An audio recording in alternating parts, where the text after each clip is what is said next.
So ఇప్పుడు వస్తున్న అన్ని సినిమాలు రెగ్యులర్గా చూస్తూ ఉంటాం అన్నీ. అండ్ నేను ఎప్పుడైతే ఈ మూవీ గురించి వినడం మొదలుపెట్టానో, రైట్ ఫ్రమ్ ఫస్ట్ లుక్ వచ్చిన దగ్గర నుంచి, పాటలు వచ్చిన దగ్గర నుంచి, ప్రతి సినిమాని థియేటర్ వరకు తీసుకురావడానికి, జనాల్ని తీసుకురావడానికి, పబ్లిక్ రావడానికి, ఇష్టపడడానికి చాలా కారణాలు ఉంటాయి.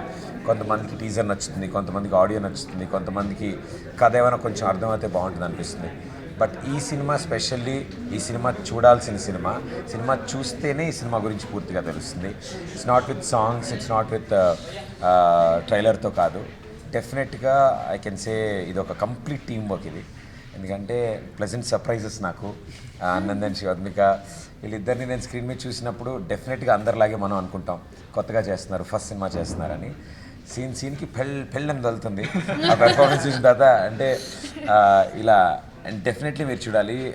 డైరెక్టర్ గారు తీసుకున్న డెసిషన్స్, ఒక సీన్ని నెరేట్ చేయడం కోసం ఇంటెన్స్గా, క్లోజ్గా వీళ్ళని, అండ్ లైవ్ రికార్డింగ్ జరిగింది చాలా సీన్స్, మ్యాక్సిమం అలాగే జరిగాయి.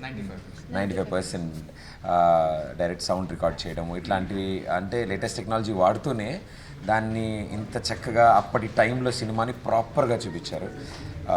ఏరియా సెలెక్షన్ కానీ అండ్ సిచ్యువేషన్స్, సీన్స్ చాలా తక్కువ మాట్లాడుకున్నారు వీళ్ళిద్దరు. చాలాసేపటి తర్వాత కలిశారు సినిమాలో, బట్ అయినా సరే వాళ్ళిద్దరి మధ్యలో ఓన్లీ ఎక్స్ప్రెషన్తోనే అంత స్ట్రాంగ్ బాండింగ్. డెఫినెట్లీ ఈ సినిమా ప్రతి ఒక్కరు చూడాలి, ఏ ఏజ్ గ్రూప్ అయినా చూడొచ్చు. చాలా చక్కగా అందరికీ అర్థమయ్యే విధంగా ఉంది. అండ్ ఇంత సర్ప్రైజ్ చేసిన రత్మికకి congratulations. And Anant done a great job. And sir వీళ్ళిద్దరి చేత అంత అద్భుతమైన వర్క్ చేయించినందుకు మీకు కంగ్రాచులేషన్స్. సో మాటవర్స్కి సినిమా చూసిన తర్వాత డెఫినెట్గా ఇలా చెప్పాలి అనే ఫార్మాలిటీ ఉంటుంది అని అనుకుంటారు అందరు చూసేవాళ్ళు. బట్ ట్రస్ట్ మీ, మనస్ఫూర్తిగా చెప్తున్నాను, చాలా మంచి సినిమా. రండి, డెఫినెట్గా థియేటర్ నుంచి బయటకు వెళ్ళేప్పుడు హెవీ హార్ట్తో వస్తారు బయటికి డెఫినెట్గా. So it's a good film. So please encourage this wonderful team. Thank you so much.